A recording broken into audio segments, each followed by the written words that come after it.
बिहार में महागठबंधन की सरकार बन चुकी है और जल्द ही कैबिनेट का विस्तार भी होना है, यानी कि मंत्रिमंडल विस्तार होना है। मुख्यमंत्री नीतीश कुमार ने कहा भी है कि जल्द से जल्द कैबिनेट का विस्तार हो जाएगा।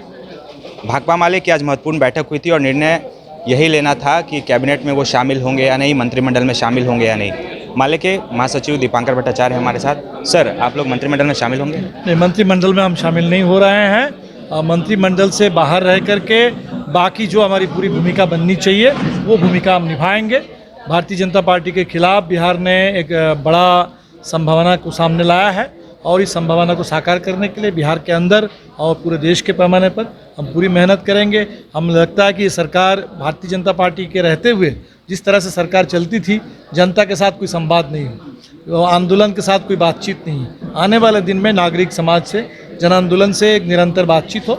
इस बातचीत को सार्थक बनाने के लिए हम जनता और सरकार के बीच में एक पुल का भी काम करेंगे। और भारतीय जनता पार्टी जो अभी सत्ता से तो बेदखल हुई है, लेकिन ये हम देख रहे हैं कि देश में कहीं विपक्ष की सरकारों को चलने नहीं देना चाहती है। भारतीय जनता पार्टी की पूरी जो मुहिम चल रही है बिहार में एक बुलडोजर राज लाने के लिए, उस मुहिम का एक पुरजोर मुकाबला करना ज़रूरी है। तो उसमें बिल्कुल सरकार एक मोर्चा है, लेकिन सरकार के बाहर भी एक बड़ा मोर्चा है राजनीति का, उसमें हम पूरी भूमिका निभाएंगे।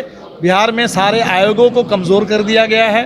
मानवाधिकार आयोग, अल्पसंख्यक आयोग, महिला आयोग, बिहार के अंदर दलित पिछड़ों के लिए जो आयोग है, आने वाले समय में इन आयोगों का भी पुनर्गठन हो और तमाम संवैधानिक संस्था वो एक सक्रिय भूमिका अदा करे। कल तक सरकार में थे वो आज तंज कस रहे हैं। कल तक बीजेपी सरकार में थी और आप पूरा हमला करी नीतीश कुमार पे भी, तेजस्वी पे भी। तो क्या लगता है, सत्ता से हटने का दुख है उन्हें? बिल्कुल सत्ता से हटने का है और बौखलाहट है। वो तो आपने देखा कि किस तरह से उन्होंने महाराष्ट्र में बदला लिया।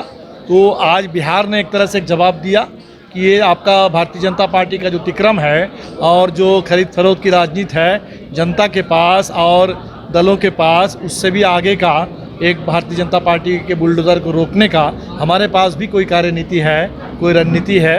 और हमें लगता है कि इसीलिए बिहार ने जो एक सफलता पाई है इसमें, इससे उसको अंदर बौखलाहट है। लेकिन बिहार की सफलता को हमें निश्चित तौर पर इसको आगे बढ़ाना होगा, देश के पैमाने पर ले जाना। नीतीश कुमार भी यही बात कर रहे हैं कि अभी काफ़ी कुछ करना बाकी है। 14 में आ गए, 24 में नहीं आएंगे पीएम। क्या लग रहा है कि मजबूत होगा विपक्ष? क्योंकि नीतीश कुमार ने कहा विपक्ष को मजबूत करने के लिए हम एक साथ आए। बिल्कुल, हमें लगता है कि ये तो करना होगा। और अगर ये जो आज भारतीय जनता पार्टी अब अलग थलग है तो इस अलगाव को और बढ़ाना होगा और कमज़ोर करना होगा भारतीय जनता पार्टी को।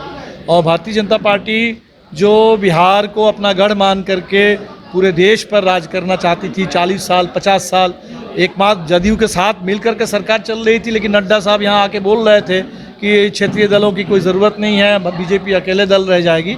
तो हमें लगता है भारतीय जनता पार्टी के इस पूरे जो सत्ता का अहंकार है, उस अहंकार को बिहार ने जवाब दिया और इसको आगे बढ़ाने तरीके से चलेगी महागठबंधन की सरकार। कार्यकाल हमारी पूरी मदद रहेगी। हमारी शुभकामना है कि चले और काफ़ी अनुभव है लोगों के पास अलग अलग गठबंधन चलाने का, अलग अलग ढंग से। तो हमें ज़रूर लगता है कि नीतीश जी ने भी अपने इतने लंबे दौर से ज़रूर उनको भी अनुभव मिला है और इस दौर में वो भी खुद को कुछ बदलेंगे। उनका पहले का जो रवैया था अफसरशाही के बल पर और जिस तरह से वो आंदोलनों से एक तरह से बिना किसी बातचीत जैसे चलाते थे, हमें लगता है कि शायद इस बार नीतीश कुमार को भी कुछ नए रूप में हम लोग देखें। और हम तो उम्मीद करते हैं कि ये सरकार नई होगी, कुछ रंग नया होगा, ढंग कुछ नया होगा और इस नयापन के लिए हमारी कोशिश रहेगी। माले महासचिव दीपांकर भट्टाचार्य ने स्पष्ट कहा कि सरकार बेहतर तरीके से चलेगी। माले मंत्रिमंडल में शामिल नहीं होगी, लेकिन सरकार का पूरा समर्थन नहीं रहेगा और सरकार बेहतर तरीके से चलेगी। नीतीश कुमार भी थोड़े बदले हैं, आने वाले समय में और बदलेंगे और बेहतर तरीके से लोगों के लिए काम करेंगे। प्रणव राज, न्यूज़ 22 को पटना।